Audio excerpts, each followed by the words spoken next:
that might be an interesting discussion. So I've just set to record, and hi everyone. You are tuning in to me and Russell having a Sunday chat. Basically, we had a phone call where we talked about everything and World Open War and where the meta is and people we know and everything. But I just said, what about the all-infantry stuff? Because Russell, you were talking about your recent experience with taking an all-infantry Japanese list. Yeah. I tried running at a couple of tournaments, basically a Japanese gun line. Yeah. And it's fair to say it just doesn't work at the moment in the current meta. But there are a couple of us, I know myself, and the Tommies, tabletop Tommies, we are trying to find out, can we break this armor platoon meta without using tanks ourselves? So there's lots of things we've been working on to see if we can do it. So the Japanese one didn't work. It went 2 and 3 at one tournament, and then it went 3 and 2 at the last tournament, which was Welsh Nationals. But as I said to you, Bo, it really should have gone 1 and 4. It can't cope. The problem is it just cannot cope with certain missions because it's not mobile. Yeah. And you need to be able to reach out and touch enemy tanks if you want to hurt them. Yeah. So it's there is no use having those suicide bombers. They're not going to cut it. In the current meta, they are useless, I'm afraid to say. They just do not work. So forget about them. I know they're cheap. It's a cheap order dice at 14 points, but it's not really against a more experienced player. It's not going to work. No. They put up a couple of tanks over 5 games, but it was the medium anti-tanks were far more successful. Yeah. There is something there. So if you're looking to kill tanks, so the advice I would give is, number 1, don't go light anti-tank, go medium. They're only an extra 20 points. They give you 60-inch range, your full penetration up to 30 inches, and that penetration is +5. Yeah. So given most people want to use light tanks, they're pretty scary. They're hitting on 3s. Yeah. And so they are penetrating on 4s. Yeah. That's right. So your opponent has to treat them seriously. Yeah. Glancing on a 3, penetrating on 4.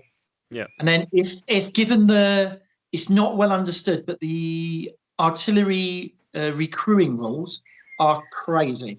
So what you can do, you can get yourself exactly within 12 inches. You can put a regular medium anti-tank gun. You could put a light howitzer. You could even go inexperienced with it if you want to. Yep. And then all you do is, if that medium anti-tank gun loses its crew, you run your guys over on their order, and you can fire the light howitzer. And as in the act of firing it, you can run 1 or 2 men and recruit the medium anti-tank gun, which effectively just gets down dice for that turn, and it's all ready to go next turn. So it kind of, you can resurrect it. Yeah. But there is something there. So especially if you have a fairly large crew section and multiple guns sitting next to each other, that can really be it can make them more or less infinitely survivable. Absolutely, it's definitely something that could work. So I practice it more, because that's one way of doing it. The other way I've used medium anti-tank guns, which has surprised people, which is always fun, is I flank them, which no one expects. What? Yeah. So they come in on turn 3.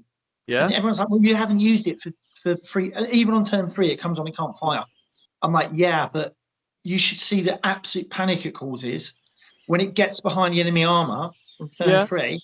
And from turn 4, especially if I've got dice advantage, I'm there pulling dice and I'm shooting you in the rear, which means as long as they hit, you're probably dead. That's quite a lot of fun.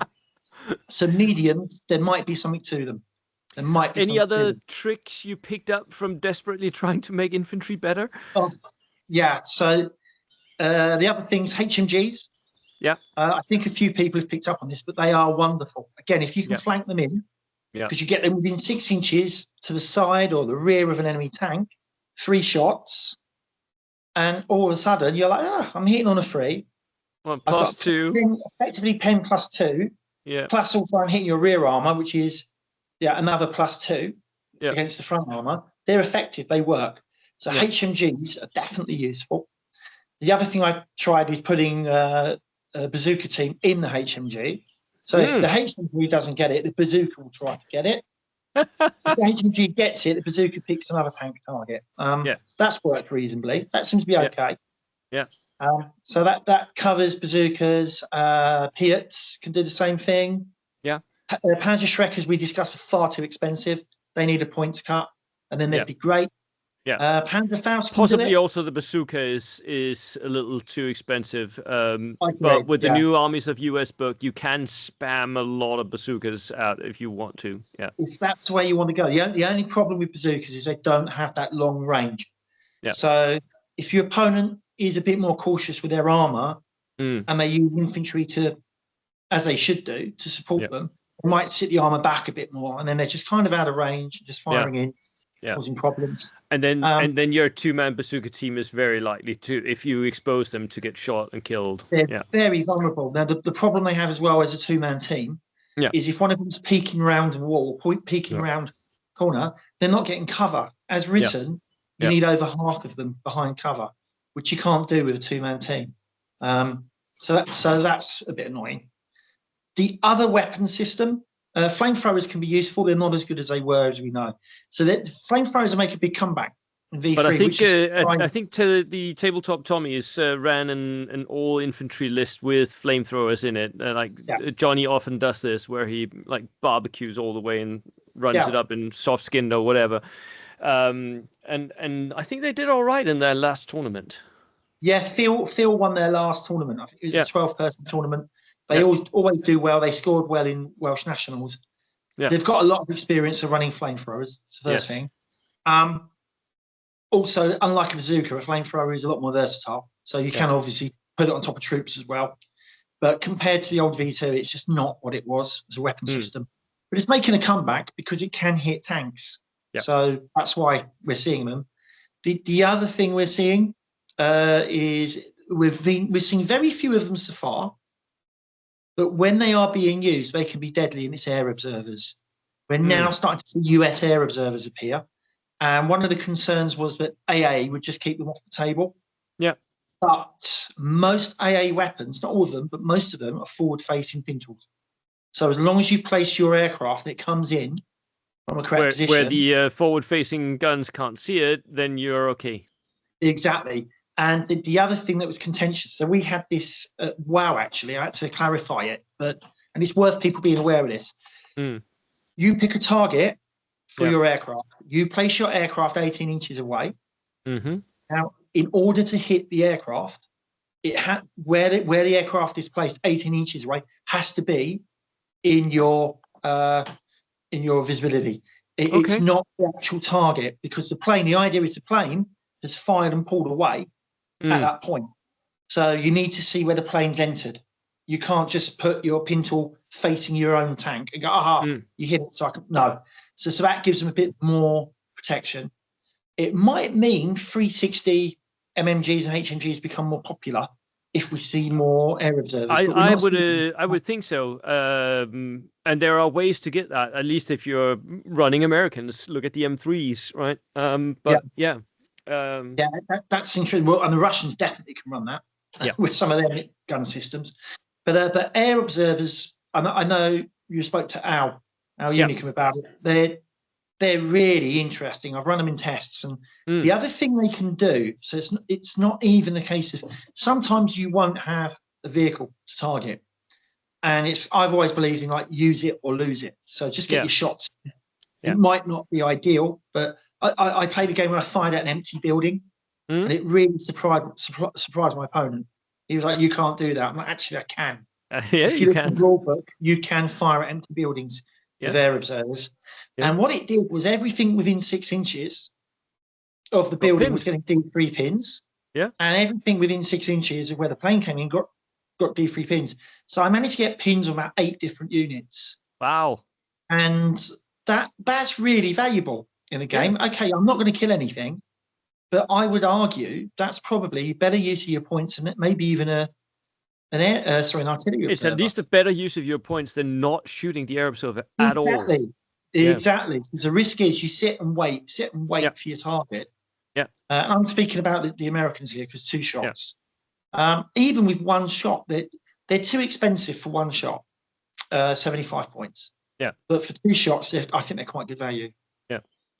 So that's another thing. The other thing I'm seeing people do is they're upgrading the medium mortars to heavy mortars.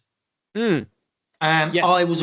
I've always used medium mortars because I feel they kind of do the job well enough. But actually, and I ran into light mortars because I kind of felt they did the job kind of okay, but the Germans proved me wrong at the WTC. Medium mortars all the way, and then a lot of people were running heavy mortars as well. Yeah, and that's the reason you've got a 1 in 6 chance of taking a tank out. Yeah. With it, so it's kind of if you've got 2 or 3 mortars, they are an emergency anti-tank weapon, so they can do the job. The other mortars won't really do it for you. Light mortars they're great if you're against an opponent with open top vehicles. They're fun. The problem for me with light mortars is they need line of sight. Okay. And as we both know in this game now, as soon as you appear on the table, it is very dangerous. You are going to be hit. Someone's going to shoot you. Yeah. So that's the issue there. Anti-tank rifles are pretty good, although again they're not used. So the idea of an anti-tank rifle was you take a shot at a tank from 600 yards away. And I'm just seeing them used as like point blank weapons. They're jumping out of the vehicle. People would jump them out of the vehicle, like throw the vehicle up, especially from outflank or something. Throw the vehicle up, jump out, shoot point blank, and try to kill the tank. Yes, which is not what they were used for in real life at all. Not at all. But we're certainly that's how they're used now. But they are viable, I think. Yeah. So the meta is tanks. 100% the meta is tanks. But we are seeing options to counter it. Is that what you're saying? Yeah, we're playing it through and seeing how to use the units, and the more we see, the more interesting it is. So I'm running one at the moment that's a combination of all of those. So it's got a couple of air observers, it's got bazookas, it's got HMGs, and it's working so far, and it's quite annoying to my opponents who are running tank lists who are finding out they're losing their tanks in ways that they did not expect, which is fun. So I urge everyone to go out there and kill tanks. This is all about let's kill as many tanks as possible so we get rid of them. Get the game back to being an infantry game. And if you want to do that, don't wait for a rule change. Go and kill tanks. Be the change you want to see. Is that it? Exactly Are we back what to Gandhi slogans said. here? Yeah, when Gandhi played Bolt Action, he said, "Be the change you want to see." So go out there with your anti-tank kit and make the tanks scared of you, not you scared of the tanks. That's the way to go, I think. Right. Thank you so much for that piece of wisdom. And I think we'll end it on that high note for the recording anyway.